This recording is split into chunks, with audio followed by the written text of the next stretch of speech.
Hello friends, welcome back to my channel life and living with Priyanka. उम्मीद करती हूँ आप सब बहुत अच्छे होंगे। तो इतने दिन से मेरा लंबे वाला व्लॉग नहीं आया आपके पास में, वो इसलिए क्योंकि मैं गई हुई थी जगन्नाथपुरी। तो इसलिए अभी आज जो मेरा पूरा व्लॉग होने वाला है, पूरा जगन्नाथपुरी आपको मैं पूरी ही यात्रा कराने वाली हूँ। और इससे पहले मुझे मेरे सारे शॉर्ट्स आपको मिल गए होंगे और मेरा ये लॉन्ग वीडियो अभी आपके पास में पहुँच रहा है। और क्योंकि अब मैं पहुँच गई हूँ घर, और घर से मैं अपना सारा ये एडिटिंग वगैरह कर रही हूँ। और मेरा ये रहा है 8 डेज़ का, मेरा ये टूर रहा है।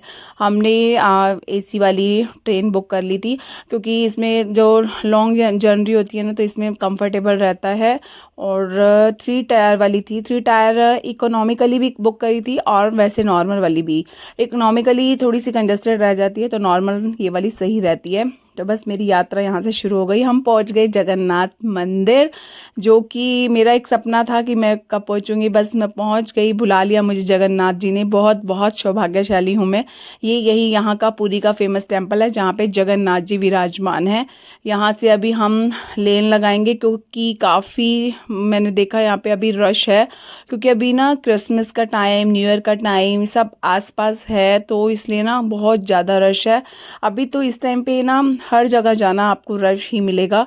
और हम तो न्यू ईयर स्टार्ट होने से पहले ही यहाँ पर घर पर पहुँच गए हैं, लेकिन क्रिसमस हमारा वहीं पे ही था, जैसे कि मेरी शॉर्ट्स वीडियो में आपने देखा ही होगा। तो ये आप देख रहे हो ना यहाँ पर, ये ऊपर बहुत क्लोजली देखना आप, एक पर्सन ऊपर चढ़ा हुआ है और वो फ्लैग को चेंज कर रहा है एवरी डे। इतनी हाइट पे ये फ्लैग चेंज होता है, और फ्लैग का डायरेक्शन हमेशा ही ना अपोजिट डायरेक्शन में ही इसका ये लहराता है। और आज अभी थोड़ी देर पहले ये येलो था, अभी उन्होंने रेड फ्लैग यहाँ पर लगाया है। ये भी हम सौभाग्यशाली है कि हमने ये वाला सीन देखा, और मैं चाह रही थी कि मेरे व्यूअर भी ये सीन देखिए। और ये यहाँ का ये चक्र है, और ये यहाँ पर ये ध्वजा है। ध्वजा को एवरी डे चेंज करते हैं। मान्यता है कि अगर किसी दिन ये ध्वजा चेंज नहीं हुआ तो ये मंदिर 13-14 साल के लिए बंद हो जाएगा। तो ये वाला सीन और ये वाला मोमेंट मेरे लिए तो बहुत ज़्यादा अच्छा था, और मैंने कैप्चर किया ताकि मेरे व्यूअर्स, मेरी फैमिलीज देख सके इसे। और बहुत ही प्यारा मंदिर है, समुंदर के बीचों बीच ये मंदिर है। दोनों साइड इसके समुंदर है, और समुंदर के बीचों बीच ये मंदिर है। और मान्यता है कि यहाँ पर अंदर जाने के बाद समुंदर की लहरों की कोई आवाज़ नहीं आती है। और एक पर्सन, अगर आप ध्यान से देखो तो अभी ध्वजा लगाकर नीचे की तरफ उतर रहा है। और मैं भी जब नहीं गई थी तब मैं ये सीन देख के सोचती थी कि कैसे लोग ऊपर चढ़ के ध्वजा चेंज करते हैं। सब देखो, सब ही इस मोमेंट को कैप्चर कर रहे हैं, सबकी नज़र वहीं टिकी हुई है।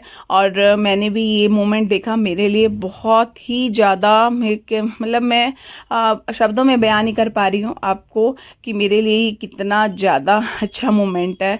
और आप लोगों के साथ भी मैंने अभी शेयर किया है। लेन लगाकर हमने पहले दर्शन किए, और क्योंकि हम ना नाइट में पहुंच गए थे जगन्नाथपुरी को। हम सैटरडे गए थे तो संडे नाइट को पहुंच गए थे, सॉरी संडे गए थे तो मंडे नाइट को पहुंच गए थे, और ट्यूसडे को मॉर्निंग में हमने दर्शन कर लिए थे। और उसके बाद हम लाइट हाउस बीच पे पहुंच गए हैं।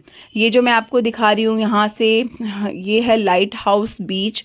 और जहाँ हमने स्टे करा था वो लाइट हाउस के पास स्टे किया था। और ये कैमल की सवारी भी लोग बहुत ज़्यादा कर रहे थे। और लहरें देखो, यहाँ पर हम लास्ट में गए थे गोवा के बीच में, लेकिन गोवा के बीच की बजाय जो यहाँ की लहरें देखी ना मैंने, वो कुछ ज़्यादा ही है। समुद्र के पानी की जो लहरें देखो किस तरह से फास्ट फास्ट और बहुत बड़ी बड़ी लहरें ऊपर आ रही थी। और लेकिन सब लोग इतना एंजॉय कर रहे थे, और हमने भी खूब एंजॉय करा। कैमल की सवारी भी करी बच्चों ने, और ये कैमल मैं आपको दिखा रही हूँ। और ये मेरे हस्बैंड और मेरा बेटा, ये भी अपना एंजॉय कर रहे हैं बीच में। और ये बड़े वाला बेटा ये यहाँ एंजॉय कर रहा है। मैं बहुत ज़्यादा डर रही थी कि तुम दूर नहीं जाओ, लेकिन उसको ज़्यादा ही मस्ती हो रही थी कि वो दूर दूर लहरों के पास जा रहा था। लेकिन हम पेरेंट्स से थोड़ा डर तो लगा ही रहता है। लेकिन जगन्नाथ जी की कृपा से हमारी यात्रा बहुत ज़्यादा अच्छी हुई, बहुत मज़ा किया। ये कैमल की सवारी मैंने भी करी थी। और उसके बाद मैं भी फिर बीच में भी थोड़ा सा बीच का एंजॉय किया, क्योंकि यहाँ जगन्नाथपुरी में ना ये चीज़ मुझे बहुत अच्छी लगी। अगर आप जैसे जाते हैं मंदिरों में, सिर्फ मंदिरों वाली ही फील आती है, यहाँ पर जाकर आप दोनों जगह की फील कर सकते हो। आप यहाँ पर इतने ज़्यादा प्लेसेस हैं ना कि न्यू मैरिड कपल भी आ सकता है, एज्ड भी आ सकता है और बच्चे भी आ सकते हैं। तो यहाँ पर मुझे तो लगता है एक बार लाइफ में वन टाइम तो सबको यहाँ पे आना बनता ही है। और बहुत ज़्यादा अच्छी जगह है। मैं तो इसका अगर मुझे कोई मार्क्स मैं 10 आउट ऑफ 10 दूंगी कि मुझे बहुत ज़्यादा अच्छी लगी। और ये नाइट का व्यू है, हाँ, मैरिन ड्राइव का व्यू देखो। यहाँ पे बैल गाय कितने तेजी से भाग रहे हैं लेकिन किसी को हार्म नहीं पहुंचाती हैं यहाँ पर। और ये मैरिन ड्राइव है, जैसे समुंदर के साथ साथ की जो लेन होती है इसे मैरिन ड्राइव कहा जाता है। और यहाँ पर मतलब यहाँ कोई टाइम की लिमिट नहीं है। 12 o'clock तक सब नॉर्मली, ये टाइम हमारा लेट नाइट ही था जो मैंने शूट किया है। देखो आप कितना व्हीकल जा रहे हैं, कितने पर्सन घूम रहे हैं। अगर लेट नाइट भी आप यहाँ घूमो तो मतलब बिल्कुल सेफ है, कुछ भी ऐसा नहीं है। और इस टाइम वहाँ का वेदर बिल्कुल प्लेजेंट वेदर है, क्योंकि अभी यहाँ पर दिल्ली एनसीआर तो बहुत ज़्यादा ठंड है और कोहरा है। लेकिन वहाँ पर हम वन लेयर में नाइट में घूम रहे हैं तो हमारे लिए सफिशियंट है।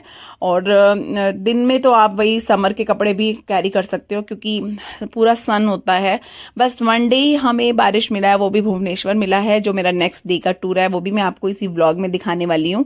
और ये नाइट का है हमारा जो नेक्स्ट डे हम जब मंदिर के दर्शन करने के बाद सेम डे ही नाइट में हम लाइट हाउस में जब पहुंचे थे उसके बाद का व्यू है, नाइट का व्यू।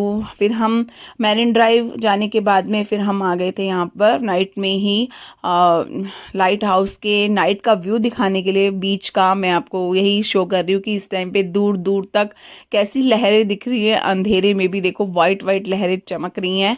और कुछ लोग गर्मा गर्म मैगी का एंजॉय कर रहे हैं, कपल्स बैठे हैं, एज लोग बैठे हैं, बच्चे बैठे हैं। मतलब नाइट में भी यहाँ पर बहुत लोग बैठे हुए हैं और एंजॉय कर रहे हैं इन लहरों का। तो किसी ने खूब ही कहा है अगर आप समुंदर किनारे बीचों बीच वहां पर बैठ कर भी अगर आप लहरों को भी सुनते हैं ना तो वो भी एक सत्संग हो जाता है।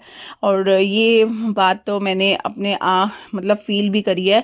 लहरों के पास में आके बैठना और उसकी लहरों को सुनना शांत मन से, क्या मतलब नज़ारा रहता है और क्या फीलिंग्स रहती है। और ये जब मैं यहाँ पे चल रही हूँ ना, रेतो रेत होता है यहाँ पर चलना, थोड़ा सा टिपिकली सा हो जाता है, ट्रिकी होता है। सबके फीट के निशान देखो यहाँ पे कैसे चल रहे हैं। और ये मेरिन ड्राइव के साथ का ही बीच है और लाइट हाउस का ही बीच है। ये जो आपको फोकस ऊपर से लाइट दिख रही है ना, ये लाइट हाउस है यहाँ पर, ये हमने स्टे किया हुआ है। और फिर हमने खाया यहाँ पर नूडल्स, बच्चों ने नूडल्स एंजॉय करे, हम तो वहाँ पर वेज थाली ही एंजॉय करी। और लिटरली वहाँ का खाना भी बहुत ज़्यादा अच्छा है। ये था कि हमें वेज और नॉन वेज का हमें चूज़ करना था, क्योंकि हमें ओनली वेज ही खाना चाहिए था। नॉन वेज और वेज जहाँ कंबाइन मिल रहा है वहाँ मैं नहीं जा पा रही थी और बस थोड़ा सा ढूंढने में टाइम लगा। लेकिन जब मुझे मिल गया तो मुझे वेज खाना और बहुत ज़्यादा अच्छा लगा। और ये उससे नेक्स्ट डे का हमारा टूर है जो कि हमने बस से प्लान करा था। आप चाहो तो कैब से भी प्लान कर सकते हो। कैब से थोड़ा सा कॉस्टली पड़ता है क्योंकि ये सीज़न का टाइम है, 4-4 गुना ले रहे थे।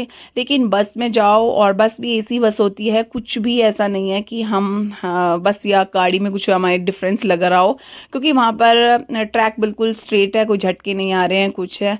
बस वो हमें टाइमिंग दे देते कि इतना टाइम आपको यहाँ मिलेगा, इतना यहाँ मिलेगा। तो फर्स्ट जो हमारी जर्नी भुवनेश्वर की तरफ जो हमारा पैकेज स्टार्ट हुआ था तो हम यहाँ पहुँच गए थे चंद्रोभागा बीच। ये चंद्रोभागा बीच है, यहाँ पर बोटिंग वगैरह भी करी हमने, बोट्स वॉट्स भी थी यहाँ पर। ये मैं आपको दिखा रही हूँ, ये वाली बोट्स वगैरह थी जो ये बीच शार्क। तो ये पूरा बहुत अच्छा अरेंजमेंट किया हुआ था। यहाँ पे हल्की हल्की बूंदें स्टार्ट होनी शुरू हो गई थी क्योंकि हमारा नेक्स्ट जो भुवनेश्वर तक का जो ट्रिप रहा था ना, नेक्स्ट डे का जो पूरा पैकेज लिया था, वो हमारा बाय चांस पूरा दिन बारिश में ही बीता। फिर चंद्रोभागा के बाद हम पहुंच गए थे कोणार्क मंदिर, कोणार्क टेम्पल। ये मेरे शॉर्ट्स में भी आप लोगों ने देखा होगा। ये कोणार्क टेम्पल है, सूर्य देव का टेम्पल है और बहुत पुराना टेम्पल है। अगर इसकी आप जाकर देखोगे ना कि किस तरह से कारीगरी करी हुई है, तो आज के टाइम में ये कारीगरी कोई कर ही नहीं सकता। तो इस तरह से जो पत्थर है, ईंट है, मुझे तो कुछ समझ में भी नहीं आ रहा था। तो ये वाली जो कारीगरी है वो देखने से, मतलब ऐतिहासिक चीज़ें भी देखनी ना बहुत ज़्यादा अच्छी लगती हैं।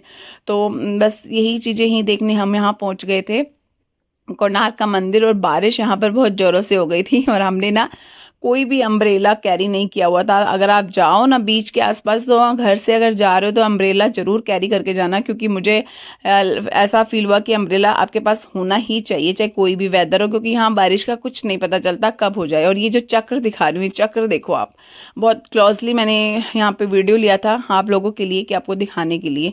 बस उसके बाद हम पहुंच गए थे फिर खंडागिरी उदयगिरी। यहाँ पे पत्थर को काट कर बीचों बीच काट कर दो बीच में एक रोड बनाया हुआ है, उसके दो साइड खंडागिरी उदयगिरी दो पार्क बना दिए गए हैं जहाँ पे लोग एंजॉय करते हैं, बैठते हैं, फोटोशूट करते हैं। यहाँ पर भी मैंने एक शॉट बनाया हुआ है, वो भी मैंने मेरा आपने देखा होगा।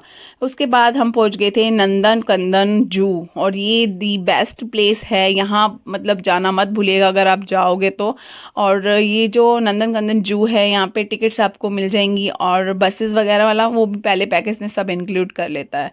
और मेरे बच्चों ने तो यहाँ इतना एंजॉय करा, इवन इतनी बारिश हो रही थी, भीग भी रहे थे, लेकिन वो बारिश ऐसी बारिश नहीं थी कि हमें बीमार करने वाली हो या हमें लगने वाली हो। वहाँ के वेदर के अकॉर्डिंग वहाँ मतलब ये बारिश सब चलने वाली थी, हम चाहे भीग भी जाएं तब भी, लेकिन हम ड्रेसेस के कारण हम चाह रहे थे कि हम बसेस में जाना आना है तो इतना नहीं भीगे, इसलिए हमने सबने अपना एक एक सिंगल अम्ब्रेला ले लिया था वहाँ पर।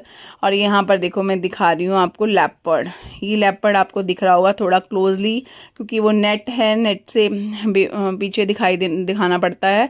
तो यहाँ पे ये लेपर्ड दिखा था, और लिटरली बहुत ज़्यादा मज़ा आ गया था इनके केज को देख के, इनकी जो जगह बनाई जाती है उसको देख के। एक दिल्ली का जू है और इधर का, बहुत ज़्यादा मज़ा आया मुझे। और फिर नेक्स्ट डे ये हमारा भुवनेश्वर का सारा ट्रिप कंप्लीट हो गया था। फिर हम नेक्स्ट डे फिर हम पहुंच गए थे मंदिर में, और क्योंकि हमने फर्स्ट डे हमने महाप्रसाद नहीं लिया था, क्योंकि अगर आप इस मंदिर में जाओ और महाप्रसाद नहीं लो तो ये भी यात्रा अधूरी ही मानी जाती है। ये माना जाता है कि अगर आप यहाँ पर जा रहे हो जगन्नाथपुरी और महाप्रसाद नहीं खाया तो कुछ भी नहीं खाया। बस फिर हमने अपना महाप्रसाद लिया। कहते हैं मान्यता है कि बहुत सारी बीमारियां दूर हो जाती हैं अगर आप महाप्रसाद यहाँ का चख लेते हो। लिटरली बहुत यम्मी होता है महाप्रसाद। और फिर उसके बाद महाप्रसाद लेने के बाद हमें शाम हो गई थी, घूमते घूमते हम मार्केट आ गए थे फिर। और क्योंकि लाइट हाउस के पास में मार्केट नहीं है, ये मंदिर के पास की मार्केट है। मंदिर के पास कुछ लोग बीच के पास में घर मतलब अपना रूम लेते हैं और कुछ लेते हैं मंदिर के पास, लेकिन हमने ऐसे अपनी जर्नी बनाई थी। हमने 2-3 दिन स्टे करा था लाइट हाउस के पास और 1 डे हमने स्टे करा मंदिर के पास, ताकि मंदिर के आसपास का सारा हम अपना जो भी नज़ारा है उसका मज़ा ले सकें। और ये मैं आपको लाइट से शो रहा है नरसिंगा स्वीट्स, यहाँ का बहुत फेमस है जो ब्लिंक कर रहा है रेड ब्लू ग्रीन लाइट में। और यहाँ का फेमस स्वीट्स है, यहाँ मिलता है खाजा, यहाँ का बहुत फेमस है खाजा स्वीट। और बहुत लोग यहाँ से लेकर भी जाते हैं और मैं भी लेकर आई हूँ। और यहाँ पित्तल के जो बर्तन होते हैं, चाहे मंदिर का सामान होता है, मुझे तो वैसे ही पित्तल का, ये आपको दिखा रही हूँ ये पॉलिथीन जिसमें नरसिंगा स्वीट्स है जो मैंने कैरी किया हुआ है, मैंने तो यहाँ से लिया था नरसिंगा स्वीट्स। और यहाँ पे ना एक चीज़ मैं आपको बहुत बता दूँ, बहुत सारी नरसिंगा स्वीट्स हैं, लेकिन जहाँ पर उनके पेरेंट्स की फ़ोटो है ओल्ड, वहीं जाना, मंदिर के पास में है। और कहीं मत जाना, क्योंकि बहुत ज़्यादा डुप्लीकेसी भी बहुत है। हम भी पूछ पूछ के गए थे, वहाँ आप जाओगे किसी भी शॉप से आप पूछोगे ना, वो आपको सब सही जेन्युइन बताएंगे, कोई कुछ गलत गुमराह नहीं करने वाला। वहाँ के लोगों की खासियत है कि जो आप पूछोगे वही बताते हैं, नहीं तो इस तरह से कुछ लोग बोलते थे ना, नहीं ऐसा नहीं, वहाँ जाओ ये जाओ वो नहीं, कुछ भी नहीं। और वहाँ पर स्नैक्स भी बहुत अच्छा था, जिस तरह से दही वड़ा है, इडली है, इस तरह के स्नैक्स हम छोटे छोटे। और नारियल पानी तो पता ही है आपको वहाँ रीजनेबल मिलता है और बहुत अच्छा मिलता है। और इस तरह की ये भी चीज़ों का हमने बहुत एंजॉय करा था। और ये जो स्टोन दिखाई दे रहे हैं ना, यही आपको ज्वेलर्स की शॉप पे ही ओरिजिनल स्टोन है। और यही आप ज्वेलर की शॉप पे जाओगे ना, 3,000-4,000 आपसे चार्ज करेंगे, और यही आप यहाँ से कोई भी स्टोन लेके जाओगे बहुत ज़्यादा रिजनेबल रेट पर मिल जाएंगे। और फिर हमारा उससे नेक्स्ट डे का ट्रिप मैं आपको दिखा रही हूँ।